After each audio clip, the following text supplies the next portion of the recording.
প্রশিক্ষণের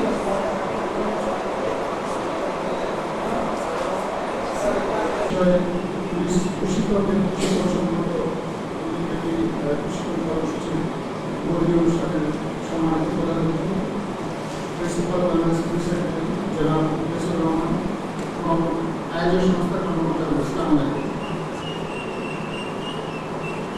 বাংলাদেশ প্রতিবন্ধী কল্যাণ সমিতি ও ন্যাশনাল অ্যালায়েন্স অর্গানাইজেশন যৌথ উদ্যোগে এবং বাংলাদেশ পিস একাডেমির সহযোগিতায় আজ বাংলাদেশ পিস একাডেমি প্রশিক্ষণ কর্মসূচি আয়োজন করা হয়েছে। আজকের এই অনুষ্ঠানে আমাদের পিস একাডেমি রয়েছেন BPS বাংলাদেশ প্রতিবন্ধী কল্যাণ সমিতির 22 বছরের উপর বাংলাদেশে প্রতিবন্ধীদের কল্যাণে কাজ করে রয়েছে এবং তাদের এই কল্যাণের কল্যাণ কর্মসূচি প্রতিষ্ঠান হিসেবে আমি কার্যক্রম এবং আজকের এই অনুষ্ঠানের লক্ষ্য উদ্দেশ্য সম্পর্কে সংক্ষিপ্ত বক্তব্য। কর্মচারীবৃন্দ, আমার সহকর্মীবৃন্দ এবং যারা প্রশিক্ষণ নেবেন, এই হেমন্তের সকালে এই সুন্দর একটি আয়োজনের জন্য এখানে উপস্থিত হওয়ার জন্য আপনাদেরকে ন্যাটকো বিপিকেএস মানুষদের পক্ষ থেকে আপনাদেরকে জানাই আন্তরিক শুভেচ্ছা, অভিনন্দন ও স্বাগত। আজকে বাংলাদেশের বিশ্ব স্বাস্থ্য সংস্থার এক পরিসংখ্যান অনুযায়ী বাংলাদেশের মোট জনগোষ্ঠীর প্রায় 10 লোক কোনো না কোনো ভাবে প্রতিবন্ধিতার শিকার, যারা এদেশে by the people of the people for the people, যেখানে প্রতিবন্ধীদের বিষয়ে সিদ্ধান্ত গ্রহণ কাজকর্ম করে থাকে প্রতিবন্ধী মানুষদের জন্য। ঠিক এমনি 200টি সংগঠনের সমন্বয়ে national alliance of disable peoples organisations ন্যাটকো প্রতিবন্ধীদের নিয়ে কর্মরত 200টি সংগঠনের একটি নেটওয়ার্ক সংগঠন। আমরা দেখেছি যে আমাদের দেশে তাদের সেই ধরনের পরিষ্কার জ্ঞান না থাকার কারণে হয়তো আমরা এই সহযোগিতাটা, যে পুলিশ প্রশিক্ষকদের যে প্রশিক্ষণ, আমরা খুবই আনন্দিত যে এদেশের একটি টিমের সঙ্গে আজকে আমরা কাজ করার সুযোগ পেয়েছি, যারা এদেশের জনগণের জানমালের গুরুত্বপূর্ণ ভূমিকা পালন করে থাকে। আমাদের আজকের এই কোর্সের মূল উদ্দেশ্য হচ্ছে যে প্রতিবন্ধিতা বিষয় আমরা এই পুলিশ বাহিনীকে আমরা সচেতন করব এবং আমরা বিশেষভাবে অনুরোধ করব যে আপনাদের যে ট্রেনিং ম্যানুয়াল আছে সেখানে যেন এই প্রতিবন্ধিতা ইস্যুটাকে যেন ইনকর্পোরেট করা হয়। আছে দায়িত্ব কর্তব্য আছে, সেটা ব্যাপারে তারা ওয়াকিফাল হবে। আর আমরা যেমন 1995 সালে প্রতিবন্ধিতা বিষয়ক জাতীয় নীতিমালা, 96 সালে একটি জাতীয় কর্ম পরিকল্পনা অনুমোদন করা হয়েছে। এরপরে এবং প্রতিবন্ধীদের জন্য মিলেনিয়াম ফ্রেমওয়ার্ক, যেখানে প্রতিবন্ধীদের অধিকার এবং মর্যাদায় UN Convention on the Rights of the Persons with Disabilities অনুমোদন পেয়েছে। আমরা উল্লেখযোগ্য কোনো ইতিবাচক পরিবর্তন বা উন্নয়ন লক্ষ্য করছি না, কারণ এগুলো শুধু লক্ষ্য করছি না। তাই প্রতিবন্ধী মানুষদের প্রতি তাদের বিশেষ দায়িত্ব এবং যদি রাজশাহীতে আসতে পারি, এই বিষয়টাকে আমাদের যে আপনাদের আরো বেশি গুরুত্বপূর্ণ দায়িত্ব কর্তব্য রয়েছে। শুধু তাই নয়, এটা প্রত্যেকটি ধর্মে এবং যে কোনো বিষয়ে এটা বলা আছে যে প্রতিবন্ধী মানুষদের সেটা করতে হবে। তো সেই সুবাদে আমরা যারা মানুষের নিরাপত্তা রক্ষা করে থাকে, আমরা আশা করব যে আপনাদের সর্বোচ্চ সহযোগিতা আমরা প্রতিবন্ধী মানুষদের উন্নয়নে আমরা কামনা করছি। আজকের এই কর্মকর্তা, কর্তৃপক্ষ এবং কর্মচারীবৃন্দ সবাইকে আমরা কৃতজ্ঞতা এবং ধন্যবাদ জানাই। আমি আশা করি এই দুদিনের যে প্রশিক্ষণ, আমি আবারও ধন্যবাদ দিয়ে এবং সবাইকে এই প্রশিক্ষণটার বিষয়ে মনোনিবেশ করার জন্য বিশেষভাবে অনুরোধ জানিয়ে আমার বক্তব্য শেষ করছি। আল্লাহ হাফিজ। ধন্যবাদ মোহাম্মদ জাহাঙ্গীর আলম। রাষ্ট্রীয় অধিকার বঞ্চনার কথা শুনেছি। আমার মনে হয় যে আমরা পুলিশ বাহিনী একটি প্রতিষ্ঠান যেখানে প্রতি বছরই আমাদের অসংখ্য পুলিশ সদস্য তাদের দায়িত্ব পালন করতে গিয়ে বা আইন শৃঙ্খলা রক্ষা করতে গিয়ে বা ট্রাফিক দায়িত্ব পালন করতে গিয়ে অনেকেই বিভিন্ন রকমের প্রতিবন্ধকতার শিকার হয় এবং মৃত্যুবরণ করেন। আমার মনে হয় যে আমরা পুলিশ বাহিনী অন্তত আপনাদের এইসব বঞ্চনাতে আমাদের যথেষ্ট সহানুভূতি আছে। আর আপনারা যে দাবি দেওয়া করেছেন সেটা আমাদের প্রিন্সিপাল মহোদয় নিশ্চয়ই তার যথাযথ প্রতিনিধি যেন বাংলাদেশ সার্ভিস বক্তব্য রাখার জন্য অনুরোধ করছি।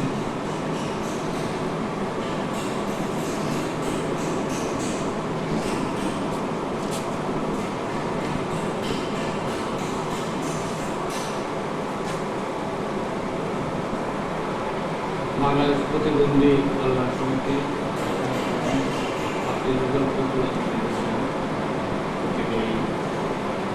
প্রশিক্ষকদের প্রশিক্ষণ উপস্থিত প্রধান নির্দেশক উপস্থিত আছেন আমাদের প্রিন্সিপাল বাংলাদেশ পুলিশ একাডেমি এবং প্রতিবন্ধী কল্যাণ সমিতির সম্মানিত বিশেষ অতিথি আমার এবং আপনাদের চাকরি জীবনে এই ধরনের একটি কোর্স ইতিপূর্বে আমরা শুনি নাই বা করিও নাই। তারা অত্যন্ত সৌভাগ্যবান যে এই ধরনের একটি কোর্স আপনাদের সামনে প্রথম উপস্থাপনের র্যাঙ্কের অফিসারদের যখন আপনারা প্রশিক্ষণ দেবেন এই জ্ঞানটা সেখানে ছড়িয়ে দেবেন। এইটা হলো মূলত উদ্দেশ্য ওনাদের। যে প্রতিবন্ধী পৃথিবীর সকল দেশে একটি বাস্তবতা, এই বাস্তবতাকে অস্বীকার করা যাবে না। প্রত্যেক মানুষের টাকা ফেলা অসম্ভব না, কারণ প্রাকৃতিক কারণে প্রত্যেক সমাজে প্রত্যেক পরিবারে আমরা প্রতিবন্ধী, যেসব পরিবারে প্রতিবন্ধী, যে কোনো পরিবার প্রতিবন্ধী একা মিলতে পারে সন্তান সন্ততি কোনোভাবে। এই প্রতিবন্ধীদের প্রতি সমাজের একটি দায়িত্ব আছে। আমরা সবাই সমাজের সেবা নিচ্ছি। প্রত্যেকটা মানুষ অপ্রতিবন্ধী অথবা প্রতিবন্ধী সবাই সমাজ কর্তৃক প্রদত্ত সেবাতেই আমরা বেঁচে থাকি, সেবা নিই। একটি মানুষ সামাজিক জীব, আমরা বেঁচে থাকি। একটি ব্যক্তি মানুষ তার জ্ঞান, শিক্ষা, দীক্ষা, তার সৃষ্ট, সেই সৃষ্ট জিনিসগুলির অধিকার আমরা ভোগ করি। এই অর্থে প্রতিবন্ধী যারা, তাদেরও সেই অধিকার আছে। এবং আমাদের সংবিধানে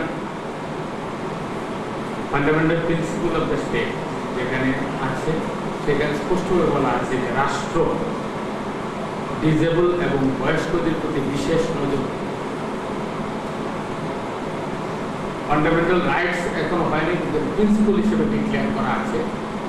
এবং আমাদের পুলিশেও একটি কথা আছে যে পুলিশ অ্যাটেনশন ভালনারেবল, যেখানেই বিপদ সেখানেই পুলিশ। মানুষ পুলিশের সাহায্য চায়, সেটা রাস্তা পারাপার হোক, চোর ডাকাতের কাছ থেকে আঘাত বাঁচার জন্য হোক, অগ্নিসংযোগ হোক, প্রাকৃতিক বিপর্যয় হোক, সব বিষয়ে পুলিশের সাহায্য প্রত্যেক সমাজ যদি সেই অধিকার সম্বন্ধে সে সচেতন থাকে। কারণ একজনের যা অধিকার অপরজনের তা কর্তব্য শিক্ষক। আমার মনে হয় এই যে কর্মশালাটা একটা সঠিক উদ্দেশ্য, সঠিক স্থানে হয়েছে বলে আমার মনে হয়।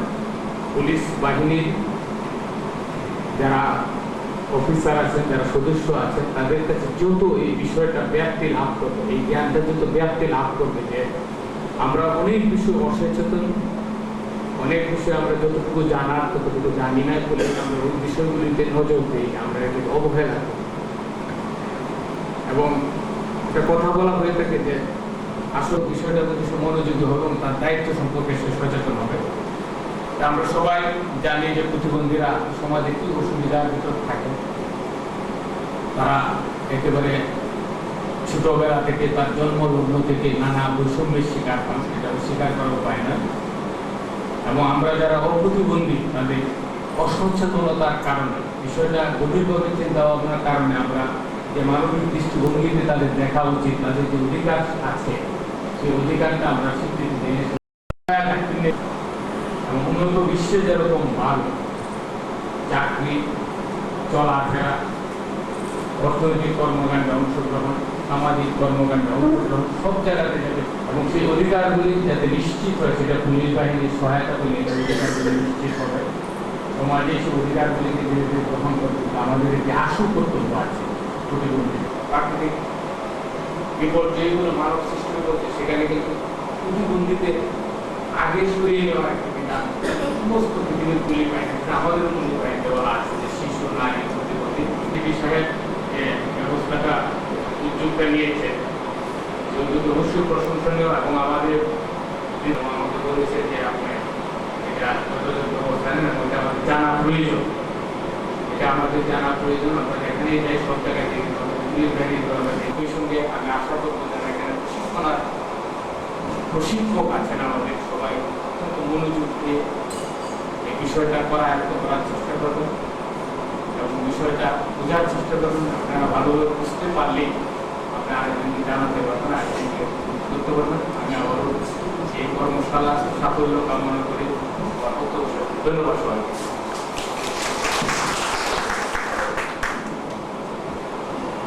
প্রতিষ্ঠানগুলো রয়েছে এবং বিভাগীয় অন্যান্য শহরেও এই ধরনের কার্যক্রম চালিয়ে যাবে এবং পুলিশকে আরও বেশি এই প্রতিবন্ধীদের প্রতি আমাদের দায়িত্বের সম্পর্কে আরও বেশি সম্পৃক্ত এবং সচেতন করবে।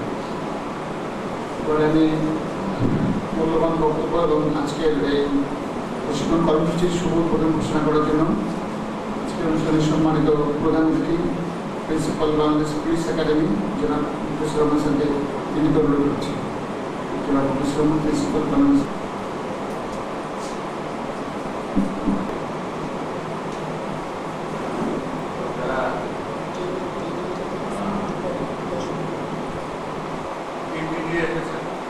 সাথে এসেছেন সবার পরিচয়টা পেলে আমাদের জন্য ভালো হয়। কিন্তু যদি আপনারা নিজ নিজ পরিচয় দেন, আমি এসেছি মেহেরপুর থেকে। আমার সংগ্রাম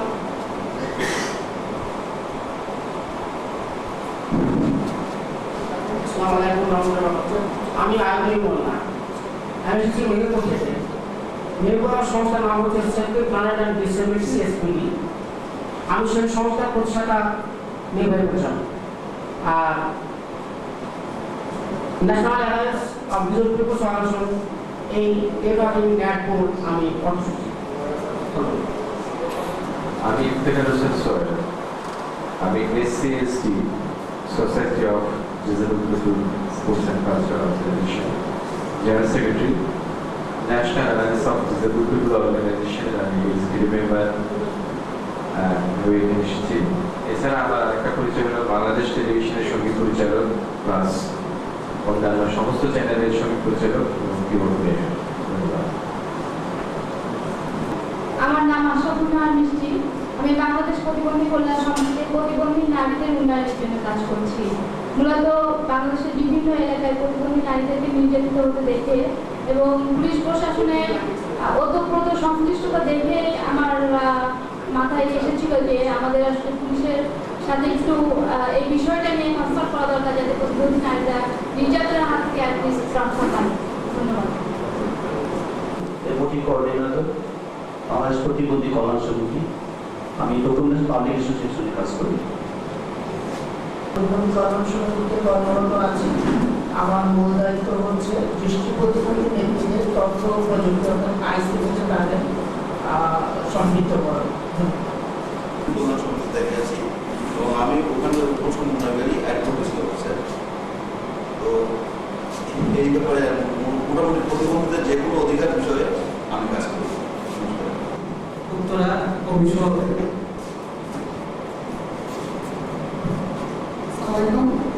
আমি মোহাম্মদ মোজাম্মেল মুবিন, বাংলাদেশ প্রতিবন্ধী কল্যাণ সমিতি BPKS এর প্রশিক্ষণ বিভাগে কাজ করি।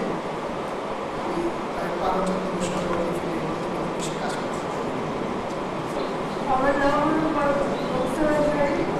বাংলাদেশ প্রতিবন্ধী কল্যাণ সমিতিতে চাকরি করি। ডকুমেন্টেশন পাবলিকেশন সেকশনে অ্যাসিস্ট্যান্ট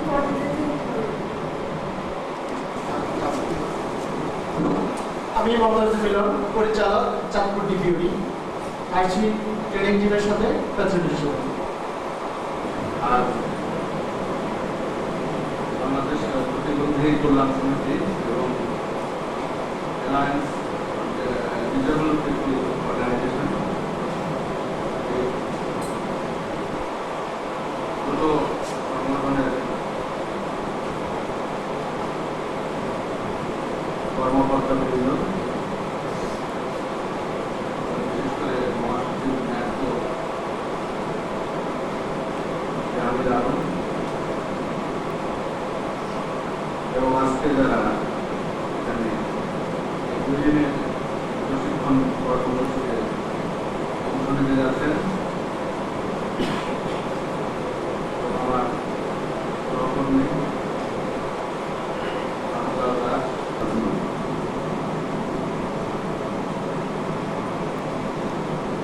কর্মশালা অথবা প্রশিক্ষণের আয়োজন হতে পারে, এটা কয়েকদিন আগেও আমাদের মাথার মধ্যে ছিল না এবং এ নিয়ে কখনো আমরা সত্য কথা বলতেছি। তিনি আমাদের এখানে অনেক কিছুরই সীমাবদ্ধতা আছে।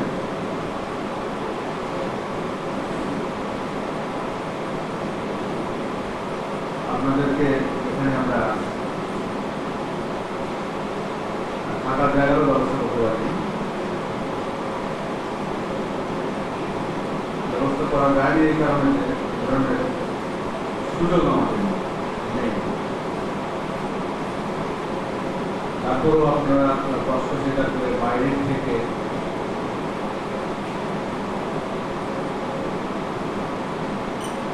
এখানে আমাদের এই প্রশিক্ষণ আয়োজন করার জন্য অত্যন্ত ধন্যবাদ জানাই আপনাদেরকে। এটা সত্য যে অসুবিধাটা যা তাকেই তার অসুবিধা দূরকরণের পদক্ষেপ নিতে হবে। এটা অপ্রিয় হলেও সত্য। সমাজে যারা প্রতিবন্ধী ব্যক্তি আছেন তারা আমাদেরই অংশ, সমাজেরই অংশ। যাদের পরিবারে প্রতিবন্ধী সদস্য আছেন তিনি হয়তো এর গুরুত্বটা ঠিক মতো অনুধাবন করেন, আর যার পরিবারে সমাজে তাদেরকে নিয়ে কি করতে হবে অথবা তাদের জন্য কতটুকু দায়িত্ববোধ দেখা, তো বাইরের মানুষ কি করে অথবা কি করে না, চিন্তা করে কি করে না, সরকারি কাজ করতে গিয়ে আমাদের উপর কিছু দায়িত্বে এসে পড়ে। আপনারা এখন ইতিমধ্যে নিশ্চয়ই বুঝতে পেরেছেন যে আজ থেকে 20 বছর আগের যে পুলিশি ধ্যান ধারণা, আজকের পুলিশের ধ্যান ধারণা অবশ্যই পরিবর্তন, এবং সেই সময়ের সাথে আমরা আর নেই, আমাদেরকে পরিবর্তিত হতে হচ্ছে মানুষের চাহিদা। সমাজ যত উন্নত হবে, উনি যখন একটা প্রশিক্ষণ দিয়েছি তখন মানবাধিকার নিয়ে কোনো রকমের পাঠ্যসূচির অংশ, তারপর নারীর অধিকার, সেখানে তার সম্মানত বা অসম্মান হলেও আইনের আওতায় নিয়ে আসা হয়েছে। এখন আমাকে কি করতে হবে? আইন তো হল, এখন আমার যে মানসিকতা, এটা আমার ধর্মগত বিষয় হয়ে গেছে। সমাজ থেকে আমরা এভাবে শিখে এসেছি। ফলে নারীর অসুবিধাগুলো আমরা বুঝতে চাই, তাদেরকে সমানাধিকারের প্রশ্নে যখন আসে তখন আমি চাই, কিন্তু পুলিশ হিসাবে আমি যখন আইন প্রয়োগ করবো তখন আমাকে এই অনুভূতিগুলো আমার ভিতরে থাকতে হবে। নারী এবং পুরুষ নারীদের অধিকার কি সমান? এবং একজন পুরুষ মানুষ যতখানি যুক্ত পাবেন আইনের আমার চিন্তার মধ্যে কিন্তু আসে, এবং আমি যদি সেই ধরনের সেইভাবে সহানুভূতি সম্পন্ন না হই, তাহলে আইন থেকে কোনো লাভ হবে না। তারা আসবে যাতে মহিলা, আর যদি গরিব মহিলা হয় তাহলে তো কোনো কথাই নেই। সেই মহিলা যদি মানে চিন্তা শুরু করে, উচ্চস্বরে কথা বলে, তখন মনে হতে পারে আপনার যে এই মহিলা আমার আপনি তাকে বলতে হবে সমাজ সেই বলার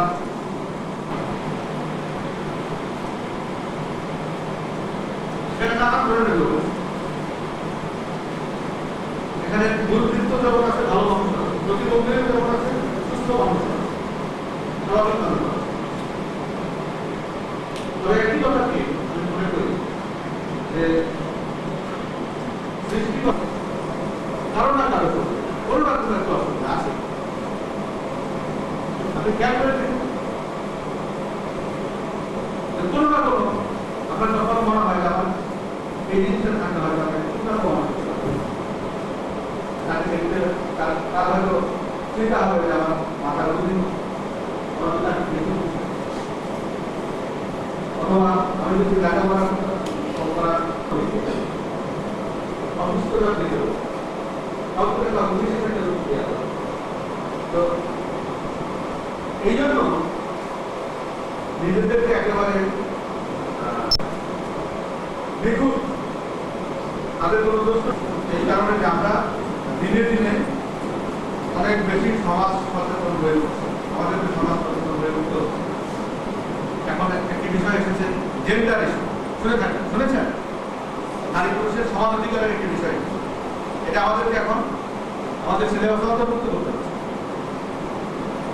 সমান অধিকারের বিষয়টিও আমাদেরকে নিয়ে আসতে হচ্ছে, পুলিশের মধ্যে চলে যাবে।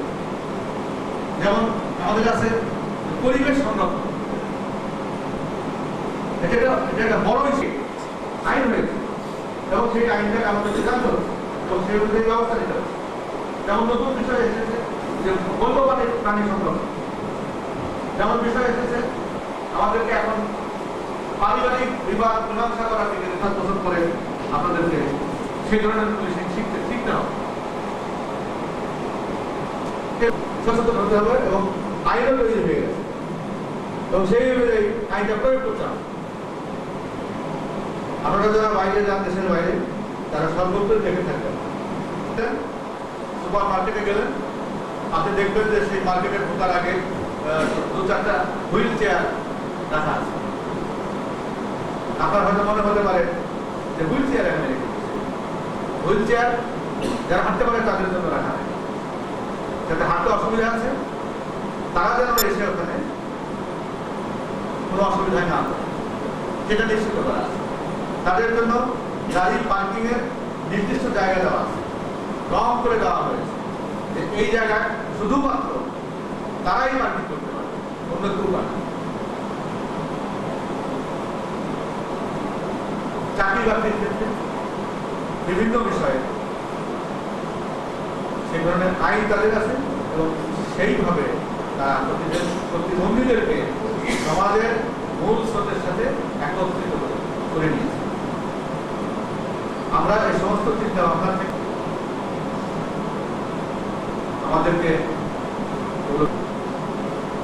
বেশ কিছুদিন ধরে চিন্তা করছি যে একটি কোন সংগঠনের সাথে কাজ শুরু করবো। আমার মাথায় চিন্তা ছিল যে নারী শিশুরা আমি তাদের কোনো সংগঠনের সাথে কাজ করতে পারি, প্রতিবন্ধীদের যে কোনো। আমি আপনাদেরকেও আহ্বান করবো যেভাবেই থাকেন তাদেরকে তাদের পাশে দাঁড়ান এবং তাদেরকে সমাজের মূল স্রোত হিসাবে আপনার সমাজের দিকগুলো দেখাবেন আমাদেরকে, কোথায় কোথায় তাদেরকে থানায় যদি আসে কোনো স্টেশনে আছে তারা বিভিন্ন অসুবিধায় পড়ে, তখন আমরা যদি ঠিক মতো গুরুত্ব দিয়ে তাদের কথাগুলো শুনি তাহলে তাদের জন্য সুবিধা হবে। তো এইভাবে পুলিশ বিভিন্ন উপায়ে আমাদের এই অংশটি সহযোগিতা করতে পারে এবং আমাদের আজকের যে পুলিশ সেবা যেটাকে আমরা চালু করতে চেষ্টা করি সেটা হয়তো তাদের দ্বার পর্যন্ত গিয়ে পৌঁছবে। আমি আর নির্ধারিত করছি না, সবাইকে কোর্সে অংশগ্রহণ করার আহ্বান জানাচ্ছি। আপনারা ধন্যবাদ।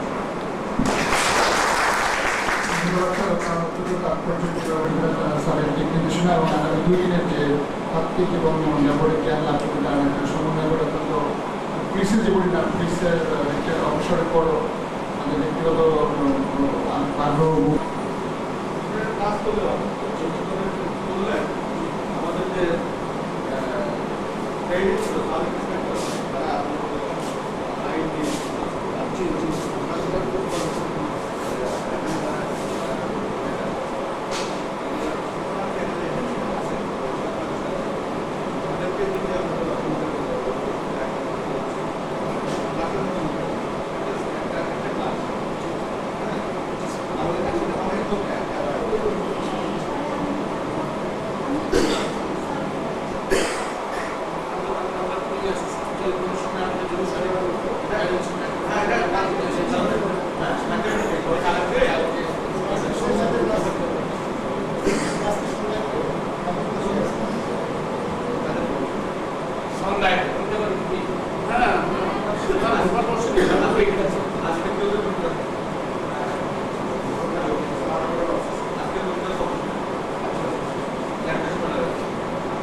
স্টেজ আছে, স্টেজে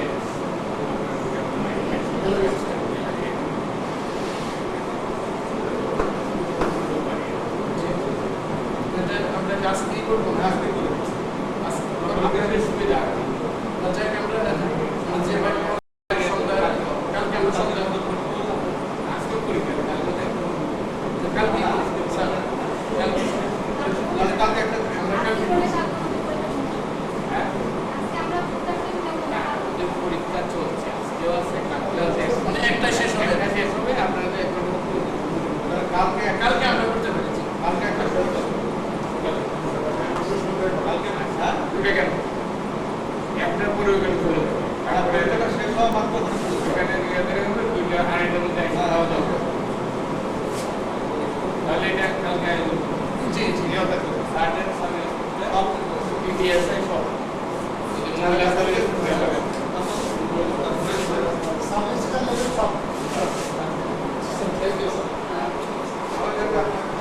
জি স্যার আপনার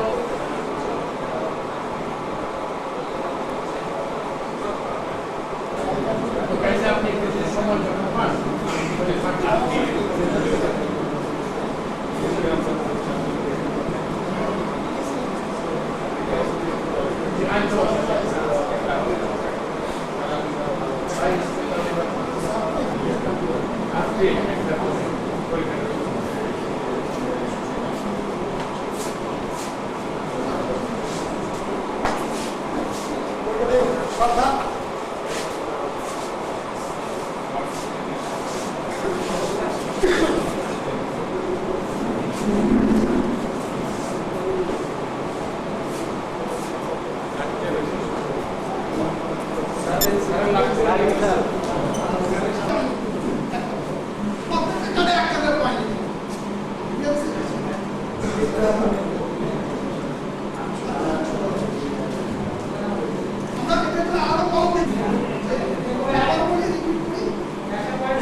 জি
বাংলাদেশ প্রতিবন্ধী কল্যাণ সমিতির প্রতিষ্ঠাতা কে এবং এই সমিতির আয় ব্যয়ের উৎস কি?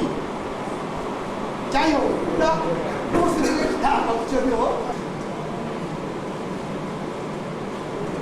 প্রতিবন্ধীদের আইনগত অধিকার।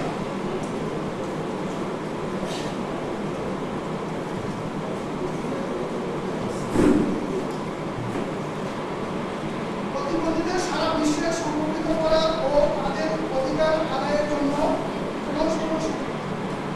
কোনো সংগঠন আছে কিনা? প্রতিবন্ধীদের সাথে পুলিশদের সম্পর্ক এবং কিভাবে তাদের সাহায্য করা যায়, খুবই সুন্দর জিনিস। প্রতিবন্ধীদের শিক্ষা, প্রতিবন্ধীদের শিক্ষা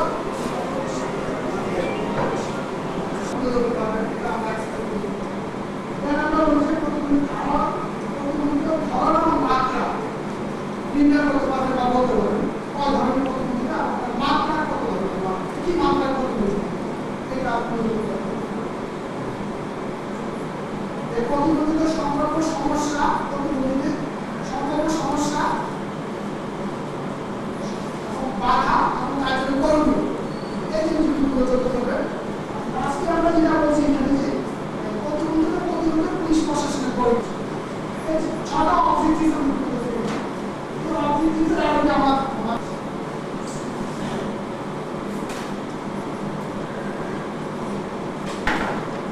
কাজকর্ম করতে সে অক্ষম, মানে সে তার জীবনের নিজের জীবনকে পরিচালিত করা, নিজের কোনো কর্মক্ষেত্রে তার কর্ম করার মতো তার শারীরিক যে অক্ষমানসিক, শারীরিক এবং মানসিক, হ্যাঁ শারীরিক এবং মানসিক এই দুইটা অক্ষমতাকে আমরা প্রতিবন্ধিত করি। আসলে এটাই সত্য আর কি। আসলে এই যে প্রতিবন্ধীরা একটা সামগ্রিক দৃষ্টিভঙ্গিতে দেখা হয়। আমরা ব্যক্তিগতভাবে বা সামাজিকভাবে প্রত্যেকের বিষয়টার সাথে পরিচিত। প্রতিবন্ধীরা কোনো পরিবারের সাথে সরাসরি প্রতিবন্ধিতা আছে, যে আমাদের পরিবারের মধ্যে আছে প্রতিবন্ধীদের জন্য আমাদের দাদা দাদি, নানা নানি, চাচা চাচি, এরকম একটা পরিবেশ, এই পরিবারেও থাকতে পারে। তারপরে নিকট আত্মীয়ের মধ্যে থাকতে পারে বা বুড়া, এ সম্বন্ধে আমরা সবাই জানি বা অবগত আছি যে প্রতিবন্ধীদের বিষয় আছে। এখানে মানুষের পরিসংখ্যান আছে এইগুলো আমাদের জাতীয়ভাবে কোনো পরিসংখ্যান দিকে নাই। এইটার আমার থেকে 80% গ্রাম অঞ্চলে বাস করে, গ্রাম অঞ্চলে বাস করে। কেবল আমার জাতীয় মধ্যে প্রতিবন্ধী নিয়ে যারা বড় হচ্ছে রেট অফ সার্ভাইভাল বেড়ে যাচ্ছে, আসলে আমাদের কার্যক্ষমতা বাইরে গেছে। আমরা পড়ে গেছে সেই প্রক্রিয়ার আলোকে আমাদের ব্যবস্থা আলোচনা শুরু তিনটা সমাধান করতে হবে।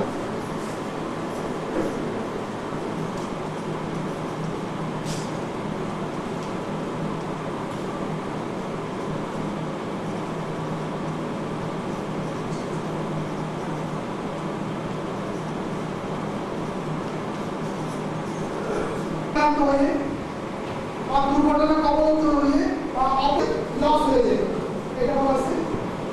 তারপরে বলেছে যে স্বাভাবিক সমাজ, তারপর আছে জাতিসংঘের একটা সংজ্ঞা, যা একজন মানুষের স্বাভাবিক কার্যক্রমকে আংশিক বা পুরো দৈনন্দিন জীবনযাপনে কার্যগত বা ব্যবহারিক লেখাপড়া করতে, তারপরে অজু করতে, গোসল করতে, টয়লেট ব্যবহার করতে, এই সমস্ত ক্ষেত্রে তার সমস্যা।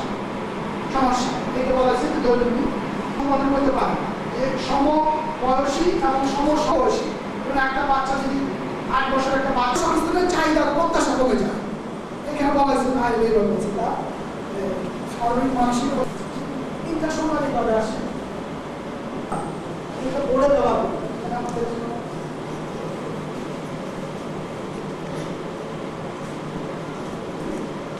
বা অস্বাভাবিকতা, অর্থাৎ দৈনন্দিন কার্যের এর ক্ষতিগ্রস্ত পা কাটবে না, এটা তার ক্ষতি না, এটা পা না থাকা যে কোনো কারণ হতে পারে, কারণ হয়তো একটা পা নষ্ট হয়ে দ্রুত পাওয়া যায়। আমাদের অঙ্গের বা নিজের প্রত্যেকটা একটা নিজস্ব পাওয়ার আছে, হাতের পাওয়ারও নাই জন্মগ্রহণ মাস্টার করা হয় বা থেরাপি দেওয়া হয়, তাহলে এটা সেরে উঠবে।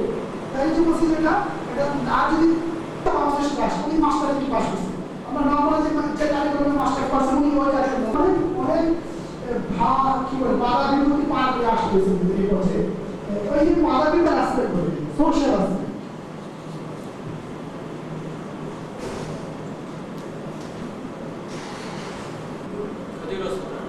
ক্ষতিগ্রস্ত কোনটাকে বলবো, এই যে পা না থাকার মধ্যে চলাফেরা করতে হবে বলা নাই এখানে।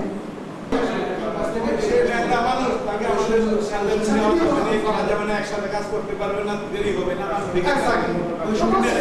যে আচরণটা করে এই কারণে, এই কারণে তাই না, আমরা এই জিনিসটার মধ্যে সূর্যমুখী দিয়ে সূর্যের বয়স 3, সেই সময় তার পরিবহন, এরপর তার একটি পা, তাছাড়া বন্ধুরাও তার সাথে মেলামেশা খেলাধুলো করতে তার পা স্কুলে যেতে কিছু সময় বেশি লাগে, তারপরে বেশি প্রয়োজন হয়, কারো অসুবিধার কারণে সে বন্ধুদের সাথে ফুটবল খেলতে পারে না, এগুলো তার ডিসেবিলিটি। আর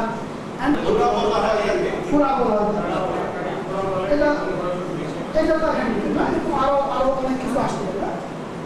কিছুদিন পূর্বে স্ট্রোকে তার বাম হাত ও পা অবশ হয়ে যাচ্ছে, এতে সে মানসিকভাবে তার অসুবিধা হয়, মুখ ফাঁকা হয়ে যাওয়ার কারণে তার বাম হাত ও পা অবশ হয়ে গেছে, যার মধ্যে লুজ অফ পাওয়ার বাম হাতে কাজ করতে পারে না। এটাকে আমরা সম্পূর্ণ এরকম বলি, আমরা এডিএল বলি, এই শব্দটা যে ADL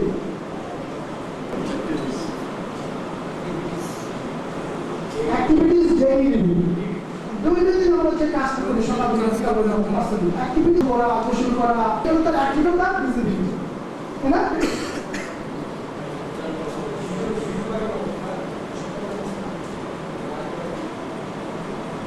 জন্মকালীন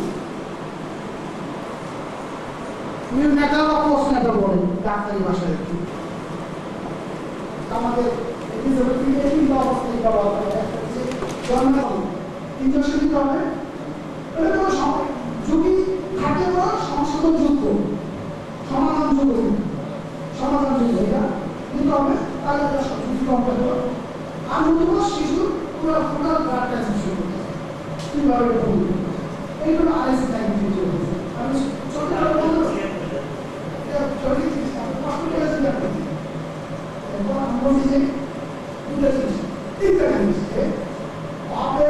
পজিটিভ হয়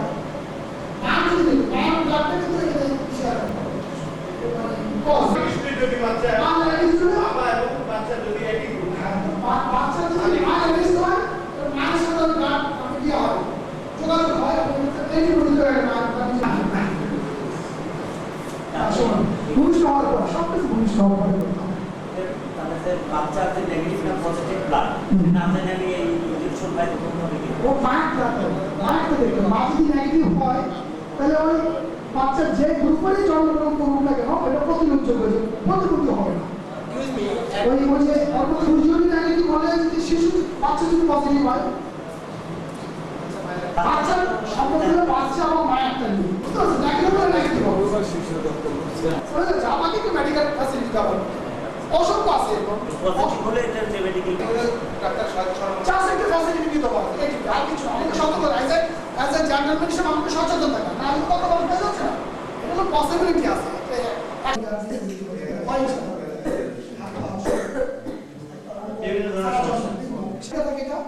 এটা দুটো আগে যাওয়ার পরে এটা শক্তিশীল হবে, কাজিন ম্যারিজ বলা হয়েছে না করাটাই আর কি।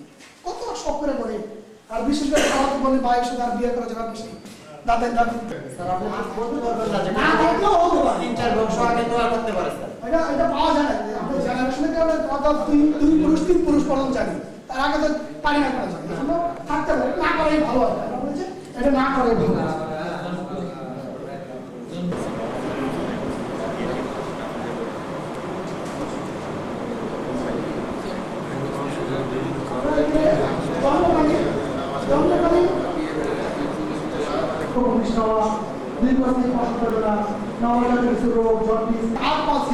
শোল্ডার আঘাত পায়, শোল্ডার নাটটা আঘাত পায়, হাত পাশে থেকে হাত ভালোভাবে কাজ করে, এরকম বলতে পারে পুরোপুরি। এটা তো আমার মনে হয় এটা এটা কোনো সমস্যা নেই। এটা হচ্ছে অপুষ্টি, vitamin, calcium, vitamin, iron, vitamin, calcium. আয়রনের অভাবে সাধারণত কি হয়, ক্যালসিয়াম মানসিক থেকে এখন বলা হয় এটা কিছু বলে এখন বুদ্ধি প্রতিবন্ধী। আমরা চাইতে আলাদা বুদ্ধি প্রতিবন্ধী, এর সাথে আরেকটা যোগ করবো যে তাহলে এটা আমরা সমাজ ছিল, এটা আমাদের কাগজ আয়োজন করতে কথা বলতে পারে না, আবার শুনতে পারে না, আমরা একসাথে করি বাক প্রশ্রম, বাক প্রশ্রম আর একটু সহযোগিতা করি। কয়টা মাত্রায় ভাগ করা যাবে? যায়। আচ্ছা ঠিক আছে, আমি বলছি। এটা বলছি এই কারণে যে যখনই প্রতিবন্ধিতা পাওয়া যাবে, যে প্রতিবন্ধী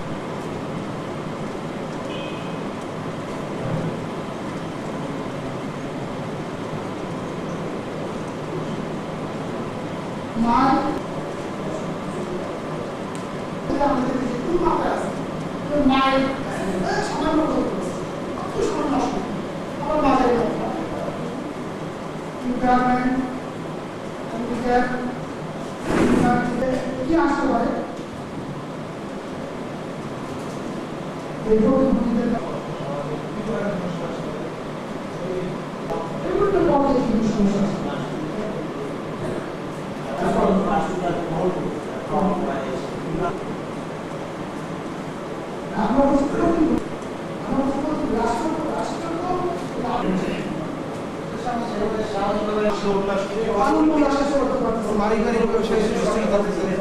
প্রকৃতি পড়ে গেছে, সঠিক কিন্তু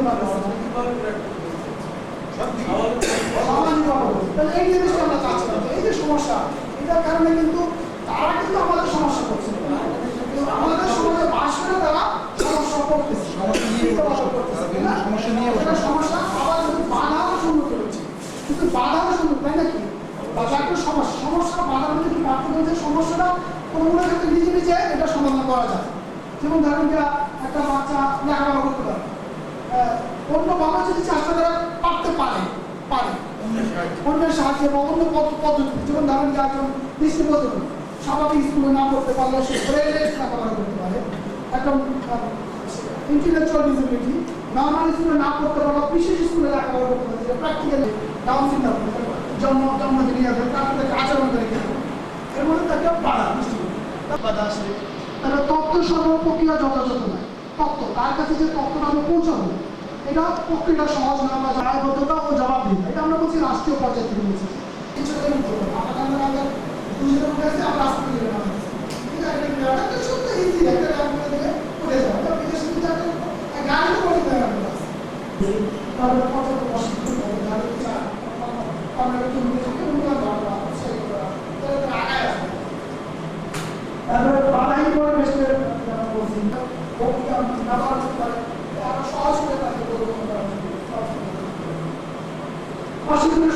ছিল না, শিক্ষা দাদা শিক্ষা মাস তাদের সাইনিং কথা চলে আসবে এই জিনিসগুলো এখানে তুলে ধরার চেষ্টা করেছি করবেন। তিনটা জিনিস কিন্তু আমি মেসেজ দিলাম, প্রথমত হয়ে গেলে কি সমস্যা ফেস করে সমাজের মধ্যে সবকিছু জানা কিভাবে তারা প্রতিরোধ করে আমি মেসেজটা বলতে পারছি না। আলাপ করলাম প্রতিরোধের জন্য আমরা পুলিশ প্রশাসন কি করতে পারি, আমার অবস্থা কি করবে পয়েন্টের পর একটা আচ্ছা, পুলিশ প্রশাসন কি করতে পারে?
পুলিশ প্রশাসনের পক্ষ থেকে প্রশাসনিক এরিয়ার মধ্যে যতটুকু প্রতিবন্ধী আছে তাদের পুলিশ প্রশাসন হইতে তালিকাভুক্তি করে তাদের সার্বক্ষণিক নজরদারি যে কোনো আর্থিক সহযোগিতা সহ আইনি সহযোগিতা করতে হবে। সুন্দর জিনিস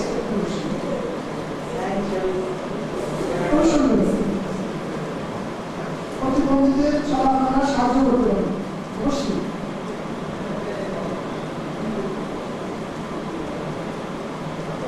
নিজে সচেতন হতে হবে এবং পুলিশ হেফাজতের কোনো মহিলাকে নির্যাতন ও কোনো আসামিদের উপর এমনভাবে মারপিট না করা যাতে সে প্রতিবন্ধী হয়েছে না। খুবই একটা নৈতিক বলিষ্ঠ বক্তব্য, বলিষ্ঠ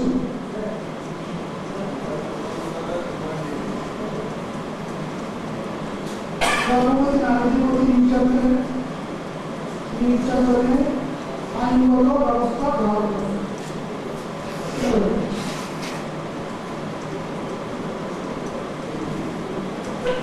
প্রতিবন্ধীদের সাহায্য করার জন্য জনগণকে আহ্বান করবে।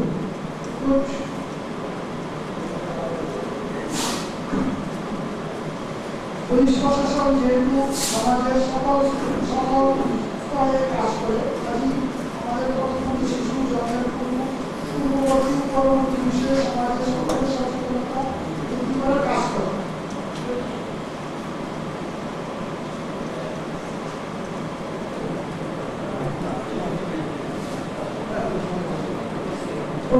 প্রতিবন্ধী চলাচলে সাহায্য করতে পারে।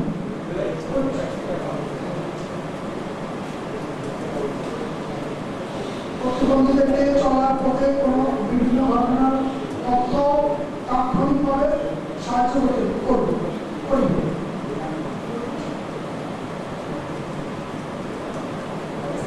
পুলিশ প্রশাসন তাদের কিভাবে সাহায্য সমূহ করে রাখতে পারবে।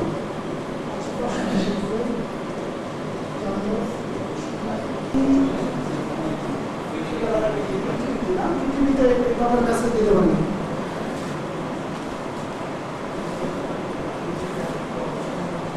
পুলিশ প্রশাসন চলাফেরার কাজে তাদের কিভাবে সহযোগিতা করতে পারে। আমি মানে বুঝতে পারছি এখানে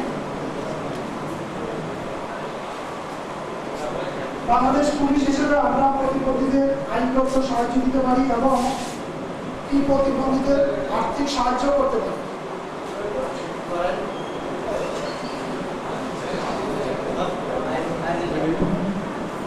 চলার সাথে সাহায্য করার সহিত জনগণকে প্রতিনিধিমূলক উপদেশ দেওয়া সম্ভব।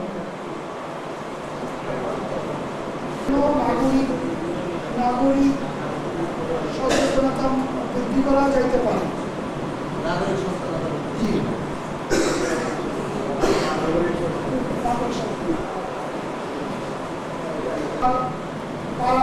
পারাপারের জন্য যানবাহন চলাচলের উপর নিষেধাজ্ঞা বলবৎ করবো, মানে কমিটমেন্ট আছে যে পারাপার আমি বন্দীদের যাতে কটূক্তি বা ভিক্ষা না দেয় এবং তাদের চলার পথে সহযোগিতা সহ সমাজের অন্যান্য নাগরিকদের সচেতন করে তুলতে পারে।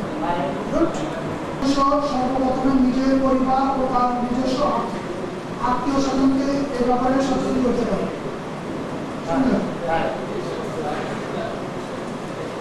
প্রতিবন্ধীদের জন্য গণসচেতনতা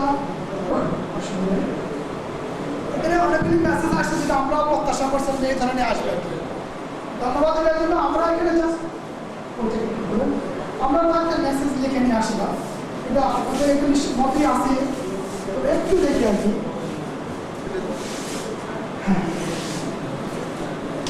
আমি জাস্ট করে যাবো, আপনাদের বোধগম্য, আপনাদের অনেক মিটার দেখছি অথবা আসছি না বিদেশে যেটা আছে আর কি শব্দ সঙ্গে। ট্রাফিক শব্দ চলাকালে প্রতিবন্ধীদের বৃষ্টি প্রচার করা, ভিআইপি রোডে প্রতিবন্ধী ব্যক্তিদের বাহন চলাচলের সুযোগ দেওয়া। ভিআইপি রোডে আমাদের একজন প্রতিবন্ধী ব্যক্তি রোজগার আকর্ষণ হয়, আমি আমাকে এমন এক জায়গায় নামাই দিচ্ছে যেখানে আর আমার যাওয়ার সুযোগটা ভিআইপি রোড। তখন আমি দাঁড়ায় গেছি, পরে আমি বলছি আমরা এখানে অন্য রিক্সা যান, অন্যদিকে যান। পরে আমি তাকে ধরে বলেছি আমাকে আপনার পর্যন্ত পৌঁছে দিয়ে আসেন। আমাকে আমি কি বলবো, আমি দৃষ্টি বলবো এখানে আর আমার হেডফোন ব্যবহারের বিষয়ে নিরুৎসাহিত করা, সম্ভাব্য ক্ষেত্রে গাড়ি উঠানামার ক্ষেত্রে সহযোগিতা করা, রাস্তা পার করা সহযোগিতা এরকম গাজীপুর ট্রাফিক সিগন্যাল বলে যে এখন বিভিন্ন উদ্ধার কর্মকাণ্ডে প্রতিরোধের বিষয়টি বিবেচনা রেখে দ্রুত ব্যবস্থা নেওয়া। পুলিশ সুপারের কার্যালয়ে প্রতিরোধের বিষয় তথ্যের গঠন ও অভিযোগ বাক্স স্থাপন করে প্রতিরোধের ব্যক্তি ও শাখা পদ্ধতির সংস্থা সম্বন্ধে তথ্য সরবরাহ করা। যেমন আমরা অনেক করে থাকেন একটা নাম্বার দিয়ে গ্রামীণ ফোন করে থাকে, একটা নাম্বার সংস্থা সেবা দিয়ে থাকে, একটা নাম্বার করে নাম্বার ফোন করে জানা যাবে এটা ব্যাপারে যাবে, আপনাদের সাথে ব্যাপারে যাবে। করা বর্তমান প্রেক্ষাপটে তো ঠিক না, প্রতিবন্ধী সাহায্য হতে চাইতে পারে ভূমি নিয়ে এটা অবস্থা একটা মেসেজ দেওয়া এখনই করতে হবে এরকম না, এখনই যেটা করা যায় করা যেতে পারে। আপনি প্রথমত কি বিষয় আলাপ করা আমরা তিনটা সময় নিয়ে আমার সময় আলাদা একটা অ্যানালাইজ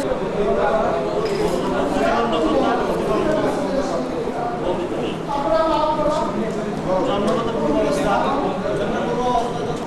কি করা যেতে পারে, সমাজে বসে কি করতে পারে। তারপরে মেসেজ আসলো প্রতিরোধ কি আমি কিভাবে আমরা প্রতিরোধ করতে পারি। এক ঘন্টার থেকে লাভ শুরু এখন আমি আরেকটা আমরা আগে আসবো দেখতে পাচ্ছি আমরা আরেকটা দেওয়া যায়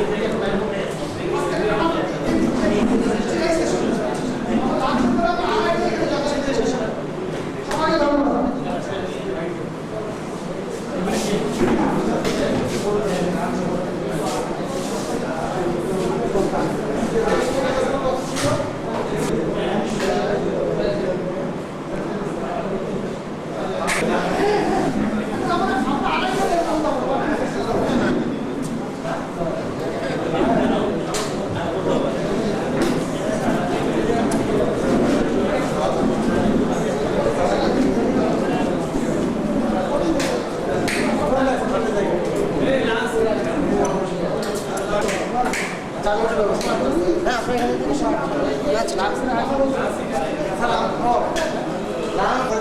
ঠিক আছে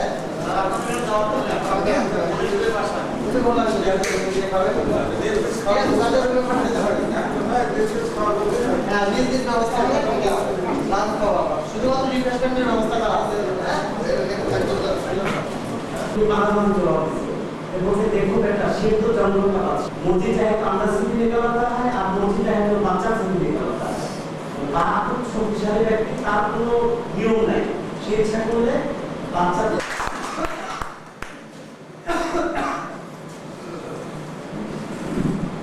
ধন্যবাদ খুব সুন্দর একটা বক্তব্য আমরা শুনলাম তো আমরা মূল সেশনে শুরু করছি আমরা সকালে যে জিনিসটা জেনেছি সেটা হচ্ছে যে প্রতিবন্ধীরা কি কি কারণে প্রতিবন্ধীরা আসে করণীয় প্রতিবন্ধী ব্যক্তি এবং আমাদের বাংলাদেশের প্রেক্ষাপট বেকারত্ব ও নানাবিধ সমস্যার মধ্যে তারা তাদের দিনাপাত করেন আরো কিছু জিনিস এদেশের ভৌগোলিকগত কারণে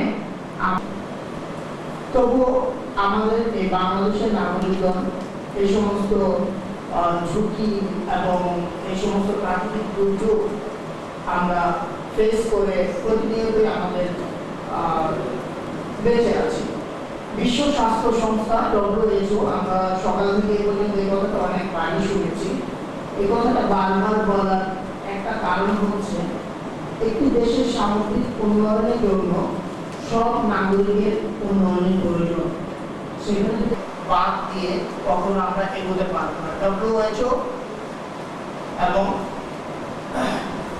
তাদের যে পরিসংখ্যান সেটা হচ্ছে ব্যক্তি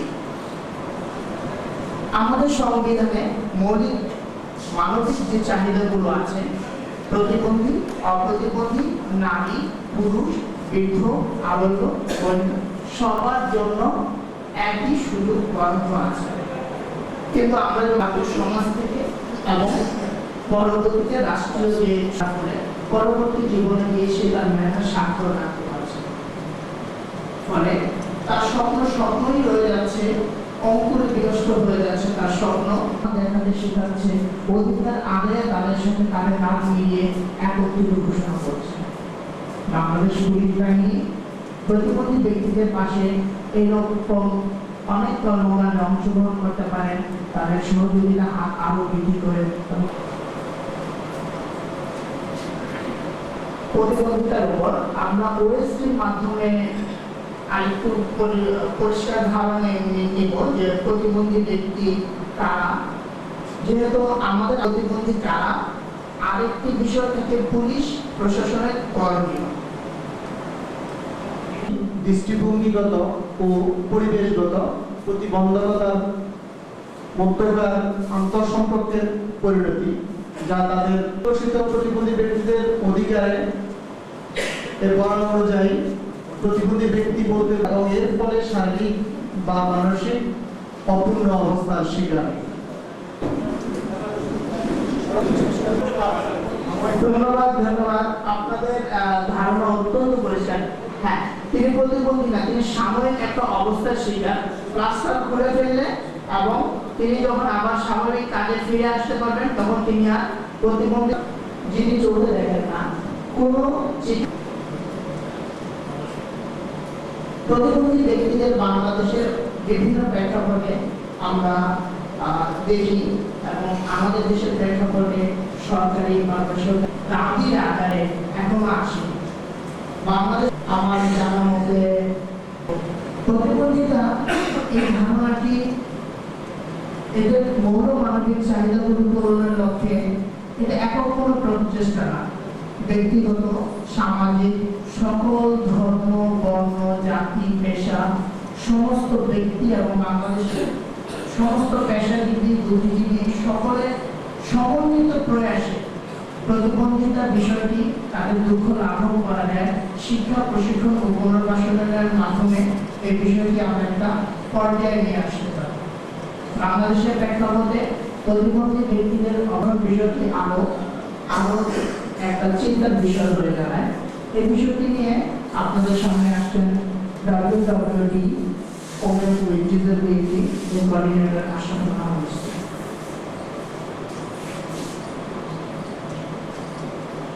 ধন্যবাদ অথবা কন্যা। প্রতিবন্ধী নারী হিংসা এই বাইরে কেউ নয়। প্রতিবন্ধী নারী তাহলে কে?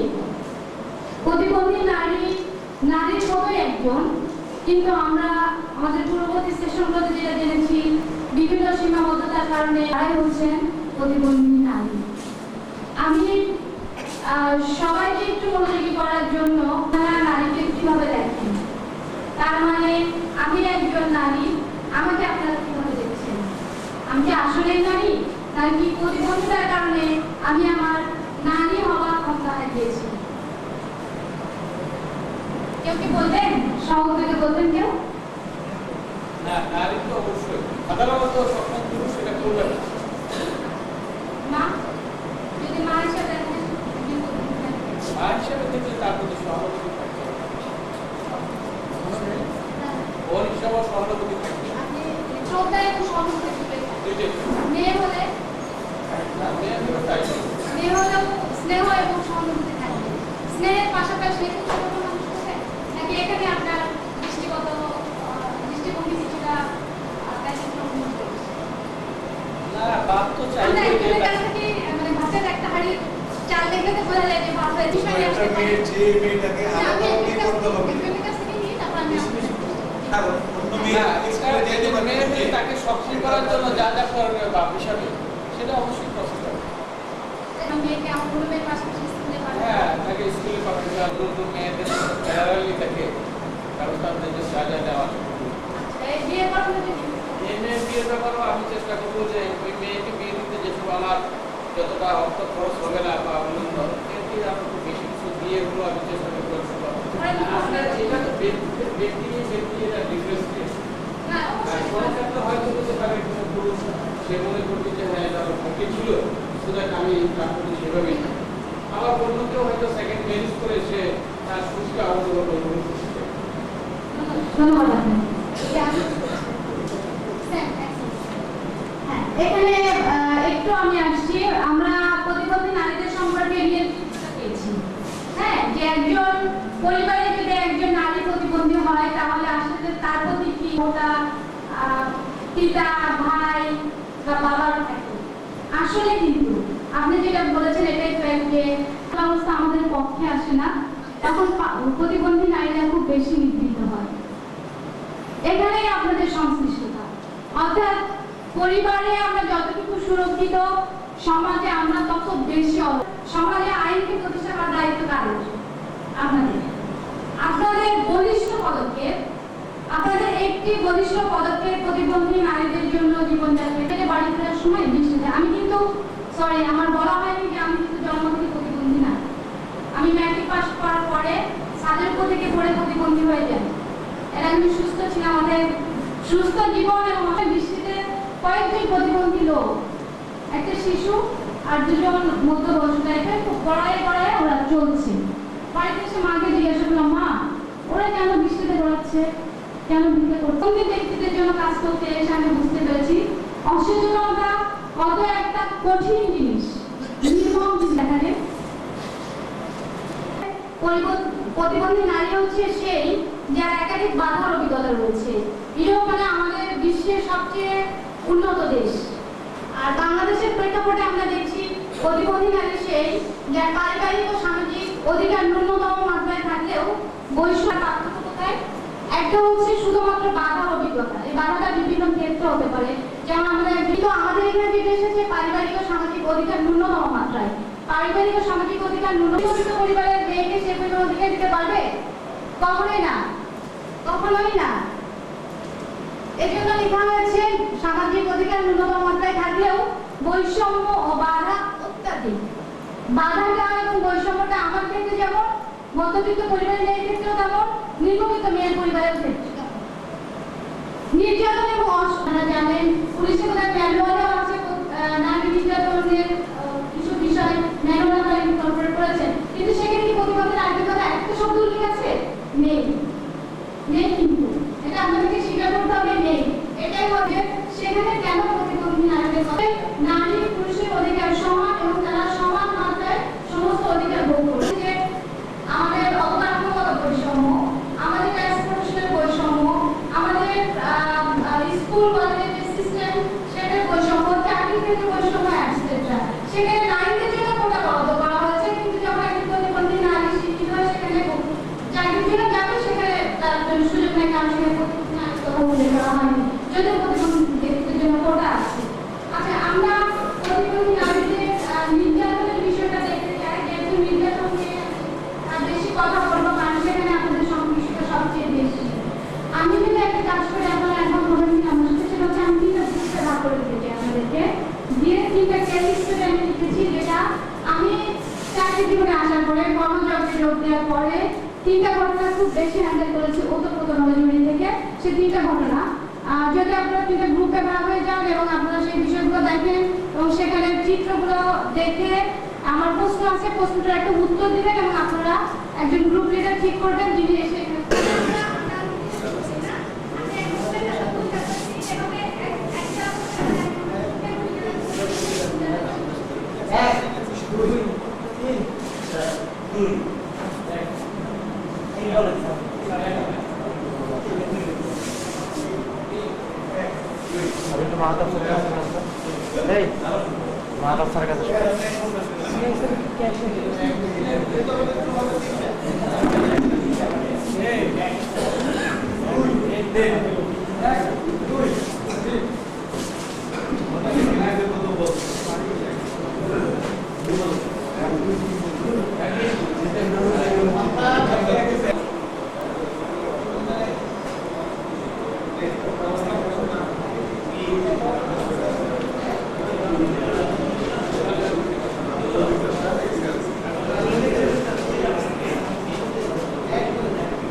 মেডিকেল চৌকিদার পাত্র, ওটাও পুলিশ, চৌকিদারও পুলিশ। 1 নম্বর হচ্ছে গ্রামের চৌকিদার, কেউ ঘটনাটাকে, আর তিনিও তো পুলিশ।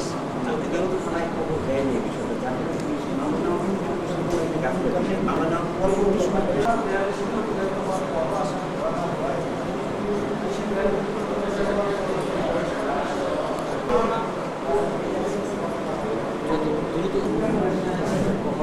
অর্থ যেমন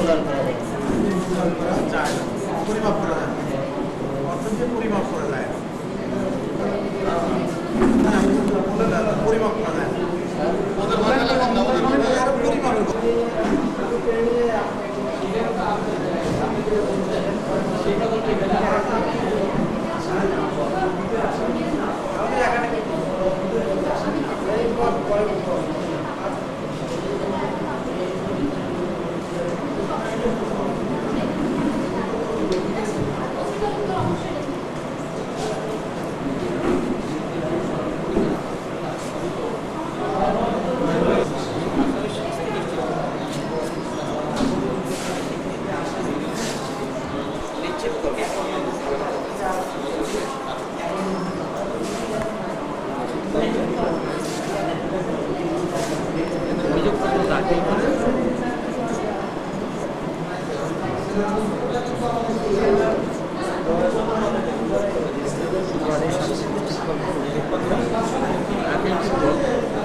দাখিল করা নাকি না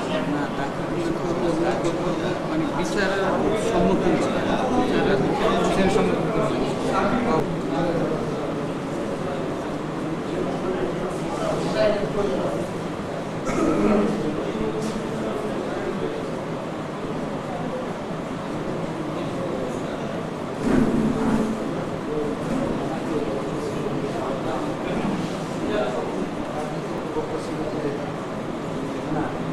আপনাদের আইন করবে না, এটা রাজনৈতিক ব্যক্তিগত আইন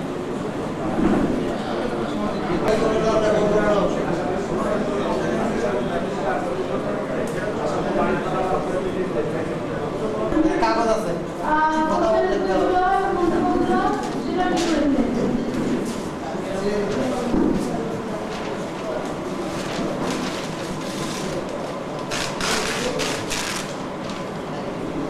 আমরা প্রথম গ্রুপে তাকে পেয়েছিলাম, প্রথম গ্রুপকে আহ্বান করছি উনি এসে আমাদের বিষয়টি ব্রিফিং করবেন এবং একটু বিশ্লেষণের প্রয়োজন হলে সেটা আমাদেরকে জানিয়ে দেবেন। ধন্যবাদ।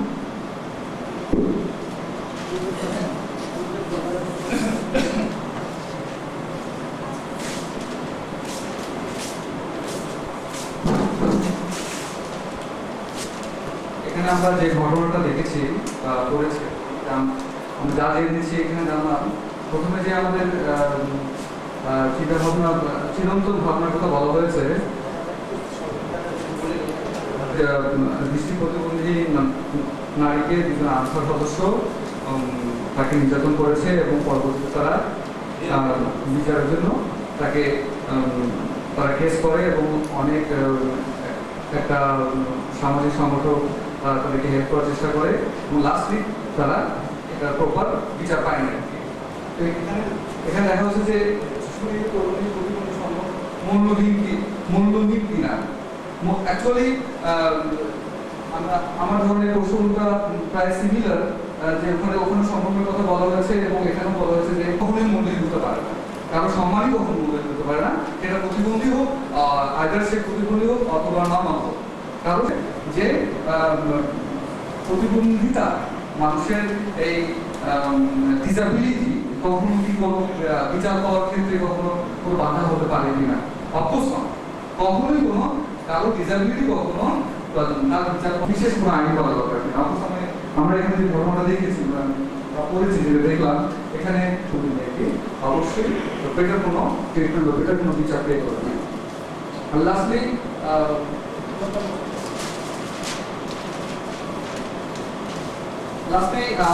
আমাদের যেটা ওভারঅল কমেন্টস সেটা হলো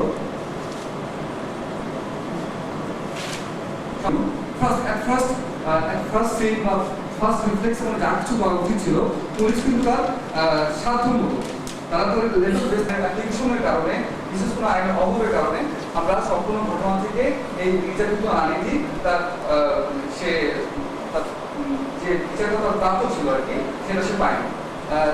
দ্যাটস ওয়াই আমরা মনে করি যে এই জাস্ট আইনের অভাবটার কারণেই আর কি, যে আমরা যদি স্পেসিফিক বা কোনো বিশেষ কোনো আইন থাকতো তাহলে হয়তো বা এই আইনটি সে বিচারটা পেত এবং এই বিবেকহীন এই আনসার সদস্য